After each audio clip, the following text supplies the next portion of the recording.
Hi అందరికీ welcome to my channel. It's me Rajeshwari. నేను మీ రాజేశ్వరిని.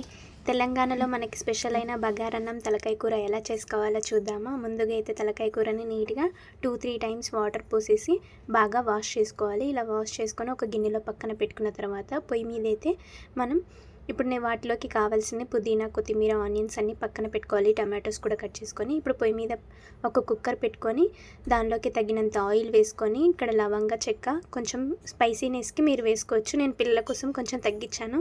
దానిలో పచ్చిమిర్చి, ఆనియన్ కట్ చేసుకుని వేసుకొని గోల్డెన్ కలర్ వచ్చిన తర్వాత దానిలోకి తగినంత అల్లం వెల్లుల్లి పేస్టు, పసుపు వేసుకొని ఒకసారి బాగా నీట్గా కలుపుకోవాలి. ఇలా కలుపుకున్న తర్వాత ఇందాక కట్ చేసుకున్న టమాటా ముక్కల్ని కూడా వేసేసి దాంట్లో తగినంత సాల్ట్ వేసుకోవాలి. అవి తొందరగా మగ్గుతాయి. సో ఇలా వేసుకున్న తర్వాత మళ్ళీ ఒకసారి బాగా కలుపుకొని మనమైతే ఈ తలకాయ కూరని దాంట్లో అయితే వేసుకోవాలి. ఇలా వేసుకొని ఒకసారి బాగా నీట్గా ఈ మిశ్రమాన్ని మొత్తం కొద్దిగా కొత్తిమీర వేసుకొని బాగా కలుపుకోవాలి. ఇలా కలుపుకొని ఒక 10 నిమిషాలు మూత పెట్టేసి మగ్గనివ్వాలి. ఇలా మగ్గిన తర్వాత మూత తీసేసి తినే స్పైసీనెస్కి బట్టి ఇక్కడైతే కారాన్ని యాడ్ చేసుకోవాలి. ఇక్కడ నేనైతే కారం ఒక 5-6 టేబుల్ స్పూన్స్ అయితే వేసాను. ఇప్పుడు ఈ మిశ్రమాన్ని మళ్ళీ ఒకసారి బాగా కలుపుకొని మూత పెట్టి 10 నిమిషాలు మగ్గనివ్వాలి. ఎందుకంటే కారం వేసాం కదా. సో మొత్తం మగ్గిన తర్వాత దానిలోకి తగినంత మనం వాటర్ అయితే యాడ్ చేసేసి కుక్కర్ మూత పెట్టేసి విజిల్స్ అయితే ఉంచాలి. నేను ఇక్కడ ఒక 6 విజిల్స్ పెట్టాను.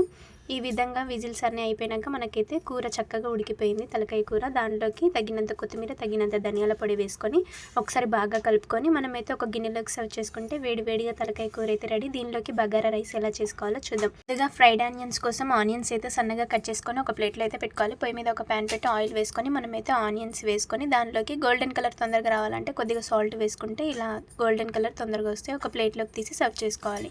ఇప్పుడు దానిలోకి ఆనియన్స్, పచ్చిమిర్చి, బగారా రైస్లోకి కావాల్సిన లవంగ, ఇలాచి అన్నీ వేసుకొని మనమైతే ఆయిల్ వేసుకొని ఆ ఇంగ్రీడియంట్స్ వేసుకొని ధనియాల పొడి, పుదీనా, కొత్తిమీర అన్నీ వేసుకొని ఇవన్నీ ఈ మిశ్రమాన్ని బాగా కలుపుకోవాలి. ఇక్కడ నేను బాస్మతి రైస్ కడిగి పక్కన నానబెట్టుకున్నాను ఒక 15 నిమిషాలు. ఈ చెంబుతో నేను రెండు చెంబుల బియ్యం తీసుకొని దీనికి 3 చెంబుల వాటర్ అయితే పోస్తున్నాను. ఒక చెంబుకి 1.5 వాటర్ పోయాలి. ఇలా కొద్దిగా ఉప్పు, కొద్దిగా నిమ్మకాయ రసం పిండుకొని అలా మూత పెట్టేసి వాటర్ బాగా మరగనివ్వాలి. అలా నిమ్మకాయ రసం, ఉప్పు వేస్తే అన్నం అనేది మెత్తగా అవ్వదు. ఇలా మరిగిన తర్వాత ఈ బియ్యాన్ని మనం దాంట్లో వేసుకోవాలి. ఇలా వేసుకున్న తర్వాత ఒకసారి బాగా కలుపుకొని నీట్గా మూత పెట్టేసి ఒక 20 మినిట్స్ అంతే ఉంచేస్తే మనకైతే ఇక్కడ అన్నం ప్రిపేర్ అవుతుంది కదా. సో ఇప్పుడైతే మనం కొద్దిసేపు ఒక 10 మినిట్స్ అంతే కొద్దిగా చెంబులో వాటర్ పెట్టి మూత మీద అలా బరువు పెట్టి అంతే ఉంచేయాలి. ఇలా అన్నం అయిన తర్వాత లాస్ట్లో మనం ఈ ఫ్రైడ్ ఆనియన్స్ని, కొత్తిమీర, పుదీనాని పైన ఇలా వేసుకొని గ్లాస్లో నేను కొద్దిగా పసుపు వేసుకొని ఇక్కడ ఆయిల్ వేసుకొని ఇక్కడ ఫుడ్ కలర్ అయితే హోమ్మేడ్గా ప్రిపేర్ చేసి వేసి మూత పెట్టేసి ఒక 20 మినిట్స్ అంతే ఉంచేస్తే మనకైతే ఇక్కడ చక్కగా బగారా రైస్ అయితే ప్రిపేర్ అయిపోయింది.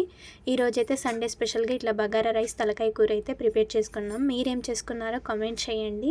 చాలా వేడివేడిగా టేస్టీగా ఉంటాయి. ఒక పక్క గారెలు కూడా మేమైతే ప్రిపేర్ చేసుకున్నాము చికెన్లోకి.